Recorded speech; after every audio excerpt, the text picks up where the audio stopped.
Ayodhya gangrape case के आरोपी मोहित खान की जब बात की जाती है मोहित खान की डीएनए रिपोर्ट आनी अभी बाकी है। रिपोर्ट में अगर मोहित खान पर लगाए गए आरोपों की पुष्टि हो जाती है तो अखिलेश यादव और उनके अयोध्या वाले सांसद अवधेश प्रसाद की न सिर्फ जग हंसाई होगी बल्कि विपक्ष का झूठ फैलाने का जो एजेंडा भी एक्सपोज हो जाएगा। वैसे इस रिपोर्ट के आने से पहले समाजवादी पार्टी के सांसद अवधेश प्रसाद का एक और करीबी राशिद खान भी आरोपों के घेरे में है। उसके घर पर योगी सरकार बुलडोजर चलाने की तैयारी कर रही है। एक रिपोर्ट आपके सामने।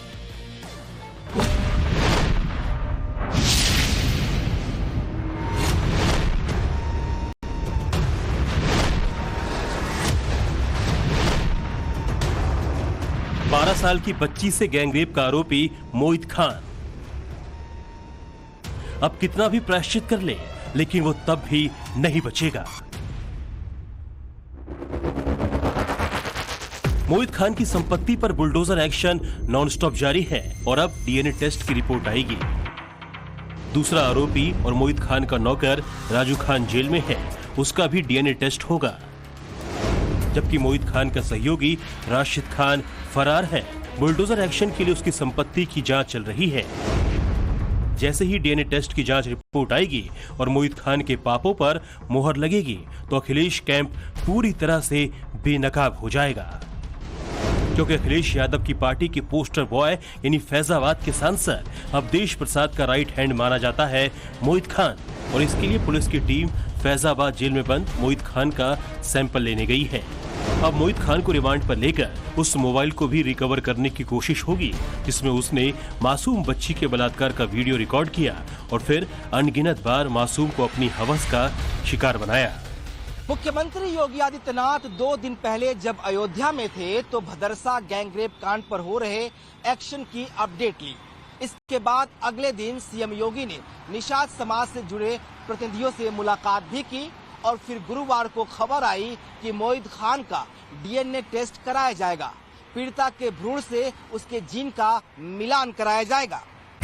बहुत मुमकिन है आरोपी मोहित खान के खून, थूक, लार, दांत, बाल, नाखून, पेशाब या फिर हड्डी में कोई सैंपल लेकर जो रिपोर्ट तैयार होगी उसे कोर्ट में पेश किया जाएगा।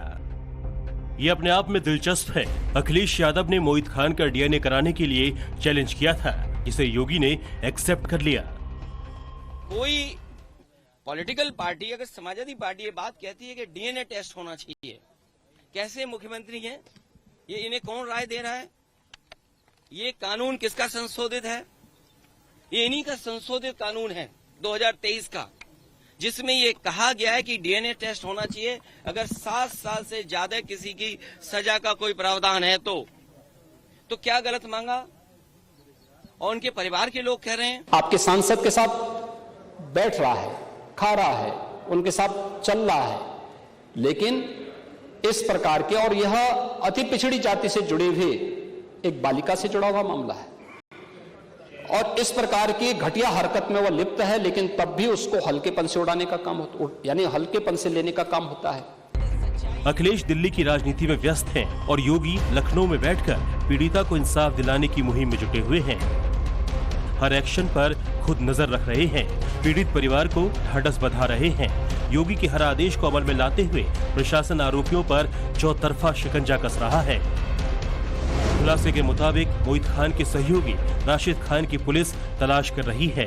ये जानने समझने की कोशिश की जा रही है कि गैंगरेप में उसकी क्या भूमिका है। सूत्रों का दावा है कि मोहित खान ने जिस बेरहमी के साथ घिनौनी वारदात को अंजाम दिया है उसमें राजनीतिक रसूख के साथ साथ साजिशकर्ताओं की टोली भी शामिल हो सकती है। जांच में सामने आया है कि मोहित खान पहले तो पीड़िता को नशीला बिस्किट खिलाता था और फिर अश्लील वीडियो बनाकर उसका रेप करता था। सूत्रों के मुताबिक मोहित खान की बेकरी से बिस्किट लाए जाते थे। मोहित की उस बेकरी पर बुलडोजर चलाया जा चुका है, लाइसेंस कैंसिल हो चुका है। उसकी और भी संपत्तियों पर ऐसी ही कार्रवाई होने वाली है।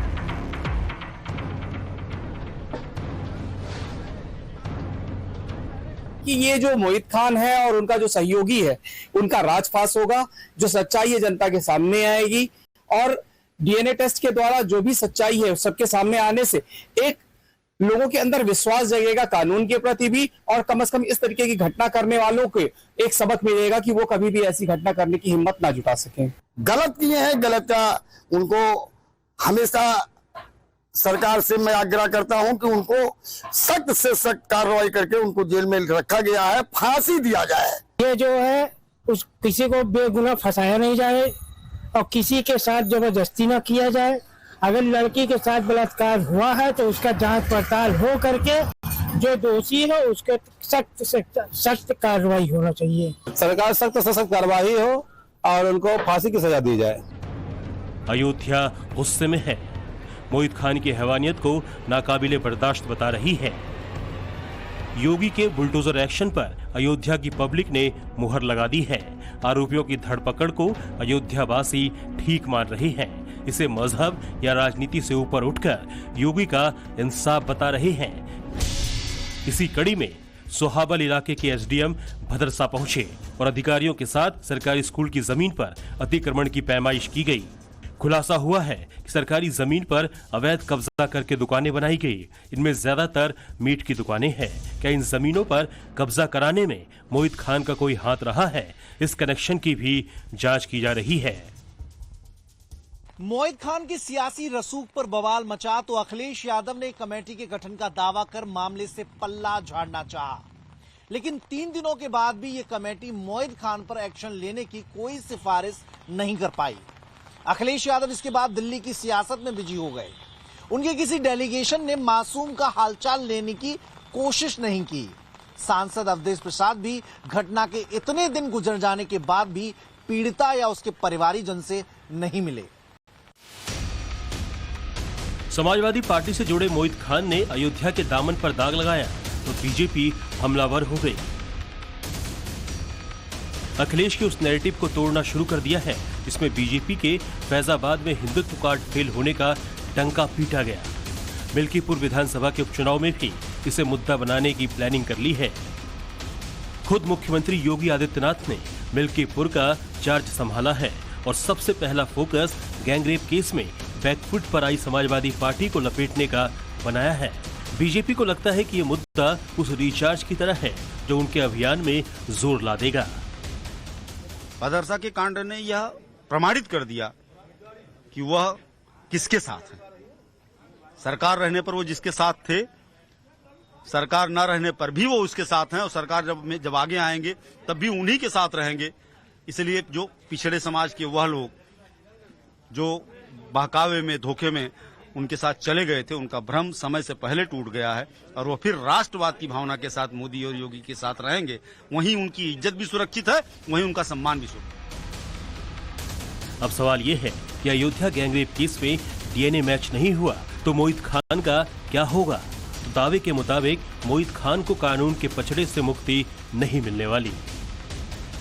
जो भी तथ्य और सबूत सामने आए हैं उनके आधार पर मोहित खान पर शिकंजा कसा जाएगा। पीड़िता और उसके परिवार का बयान मोहित खान को जेल की चक्की पिसवाने के लिए काफी है। अगर राजू खान का डीएनए भी मैच करता है तब भी मोहित खान को क्लीन चिट नहीं मिलेगी। खुलासे के मुताबिक मोहित खान की तरह ही राशिद खान भी सांसद अवधेश प्रसाद का करीबी है। समाजवादी पार्टी की मांग है कि सरकार की तरफ से उसके परिवार को सुरक्षा दी जाए, उसको सुरक्षा दी जाए, उसको स्वास्थ्य की रक्षा की जाए और कम से कम 20 लाख रुपए दिया जाए। पीड़िता के लिए इंसाफ का दिखावटी नारा देने वाले अवधेश प्रसाद बेचैन है। कहा जा रहा है कि मोहित खान और राजू खान की डीएनए रिपोर्ट आने तक उन्होंने कैमरे से बचने के बहाने खोजने शुरू कर दिए हैं, जबकि सोशल मीडिया से लेकर ऑन लोकेशन बहुत कुछ ऐसा है जिसे आरोपियों की फौज छिपाने में एक्टिव हो गई है। अयोध्या से अभिषेक श्रीवास्तव के साथ bureau report, times now Navbharat.